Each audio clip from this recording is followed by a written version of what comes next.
بسم اللہ الرحمن الرحیم۔ السلام علیکم محترم ناظرین، آج ہم ایک نہایت اہم اور معنی خیز موضوع پر بات کریں گے جس سے ایک حکمت الہی کہتے ہیں۔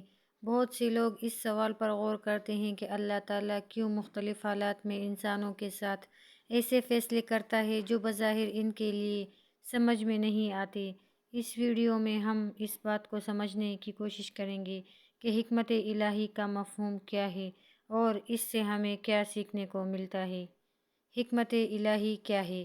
اللہ تعالیٰ کی حکمت ایک ایسی حقیقت ہے جو بسا اوقات ہماری محدود عقل سے باہر ہوتی ہے۔ اللہ تعالیٰ کائنات کا خالق اور مالک ہے اور وہی بہتر جانتا ہے کہ کون سی چیز کب اور کیسے ہمارے لیے بہتر ہے۔ انسان کو یہ بات سمجھنی چاہیے کہ اللہ تعالیٰ کے ہر فعل میں ایک حکمت پوشیدہ ہے، چاہے ہم اسے سمجھیں یا نہ سمجھیں۔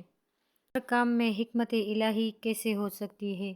خود کو عقل و دانش کا گہوارہ سمجھنے والا، خود پسند، خوشامد پسند، عقل کل کا مالک ایک بادشاہ تھا، جبکہ اس کا وزیر با تدبیر، پڑھا لکھا، حمل مزاج اور سمجھدار تھا۔ ایک دن چھری کاٹنے کے ساتھ پھل کھاتے ہوئے بادشاہ سلامت کی انگلی زخمی ہو گئی۔ دلیر بادشاہ سلامت اپنا خون بہتا ہوا دیکھ کر پریشان ہو گیا۔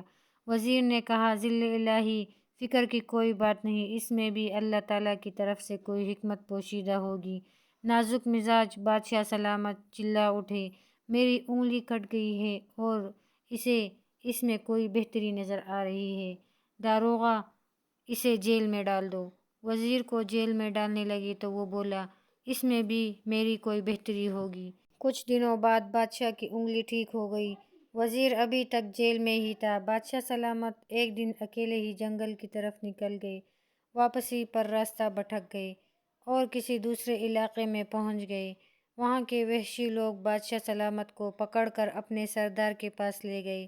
سردار نے کہا، اسے کمرے میں بند کر دو، ہفتے کے دن اس کی قربانی ہوگی۔ مقررہ دن بادشاہ سلامت کو جب قربانی کے لیے چبوترے کی طرف لے کے جا رہے تھے تو ان کے مذہبی پروہت کی نظر اس کی انگلی پر پڑی جہاں اسے کٹ کا نشان نظر آیا۔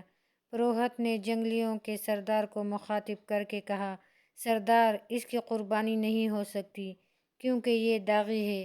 اس وقت نہ صرف بادشاہ کو آزاد کر دیا گیا بلکہ بادشاہ کو وہ وحشی لوگ ملک کی سرحد تک چھوڑ گئے۔ جب بادشاہ محل میں پہنچا تو اس نے فوراً وزیر با تدبیر کو رہا کر دیا اور کہنے لگا، تم ٹھیک کہتے تھے کہ انگلی کے کٹنے میں اللہ کی طرف سے کوئی حکمت پوشیدہ ہوگی۔ زخم کے اس داغ کی وجہ سے میری جان بچ گئی۔ وزیر بولا، بادشاہ سلامت، آپ کی تو جان بچی، انگلی کٹنے سے میری جان بچی، مجھے جیل میں ڈالے جانے سے خدا نخواستہ میں آپ کے ساتھ ہوتا تو ان لوگوں نے میری قربانی کر دینی تھی۔ دونوں کی زبان سے بے اختیار نکلا، سچ ہے، اللہ تعالیٰ کے ہر کام میں حکمت پوشیدہ ہوتی ہے۔ اللہ تعالیٰ کے ہر کام میں حکمت پوشیدہ ہوتی ہے۔ اللہ تعالیٰ کی حکمت اور حضرت یوسف علیہ السلام کا واقعہ۔ حضرت یوسف علیہ السلام حضرت یعقوب علیہ السلام کے بیٹے تھے اور اپنی خوبصورتی، ذہانت اور پرہیزگاری کے سبب اپنے والد کے بہت قریب تھے۔ ان کے 10 بھائی تھے، ان سے حسد کرتے تھے اور انہیں نقصان پہنچانے کی کوششوں میں لگے رہتے تھے۔ حضرت یوسف علیہ السلام کو کنویں میں پھینک دیا گیا۔ ایک دن ان کے بھائیوں نے سازش کے تحت حضرت یوسف علیہ السلام کو کنویں میں پھینک دیا اور اپنے والد کو جھوٹ بول کر کہا کہ ان کو بھیڑیا کھا گیا۔ یوسف علیہ السلام نے اپنی بے بسی کے باوجود اللہ تعالیٰ پر بھروسہ کیا اور صبر سے کام لیا۔ اللہ تعالیٰ نے انہیں کنویں سے نکالنے کے لیے ایک قافلے کو وہاں بھیج دیا اور حضرت یوسف علیہ السلام کو مصر لے جایا گیا، جہاں انہیں غلام بنا کر بیچ دیا گیا۔ مصائب کے باوجود اللہ کی حکمت۔ حضرت یوسف علیہ السلام کو ایک امیر گھرانے نے خریدا، جہاں ان پر ایک اور آزمائش آئی۔ ایک عورت نے ان پر غلط الزام لگا دیا اور نتیجتاً انہیں قید کر دیا گیا، مگر حضرت یوسف علیہ السلام نے ان مشکلات کو بھی اللہ کی حکمت سمجھ کر برداشت کیا۔ قید میں حکمت اور تعبیر خواب کی وجہ سے عزت۔ قید میں بھی اللہ تعالیٰ نے حضرت یوسف علیہ السلام کو خوابوں کی تعبیر کا علم عطا کیا۔ مصر کے بادشاہ نے ایک خواب دیکھا جسے کوئی نہ سمجھ سکا۔